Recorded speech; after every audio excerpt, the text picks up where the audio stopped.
আপু, একটা কথা বলবো? হ্যাঁ, বল না। তুমি প্রতিদিন এত মনোযোগ দিয়ে কোরআন পড়ো, আমরা ছোটবেলা থেকে পড়ে আসছি। কিন্তু কখনো কি ভেবে দেখেছ এই কিতাবটা আসলে আমাদের জীবনে কেন এসেছে?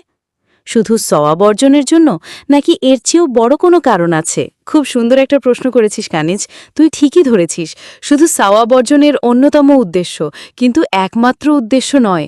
কোরআন এসেছে আমাদের জন্য একটি পূর্ণাঙ্গ জীবন বিধান বা ম্যানুয়াল হয়ে। ম্যানুয়াল? যেমন কোনো ইলেকট্রনিক গ্যাজেটের সাথে থাকে? ঠিক তাই। ভাব, এই মহাবিশ্বে স্রষ্টা, যিনি আমাদের সৃষ্টি করেছেন, তিনি আমাদের চেয়ে ভালো জানেন আমাদের জন্য কি প্রয়োজন, কিসে আমাদের কল্যাণ। তাই তিনি আমাদের জীবন পরিচালনার জন্য এই গাইড বুক পাঠিয়েছেন। কোরআনের শুরুতেই আল্লাহ বলেছেন, জালিকাল কিতাবু লা রাইবা ফিহি হুদাল লিল মুত্তাকিন, অর্থাৎ এটি সেই কিতাব যাতে কোনো সন্দেহ নেই, এটি আল্লাহভীরুদের জন্য পথপ্রদর্শক। সূরা আল বাকারা আয়াত 2। পথপ্রদর্শক মানে গাইড। কিন্তু বিজ্ঞান তো আমাদের অনেক পথ দেখাচ্ছে।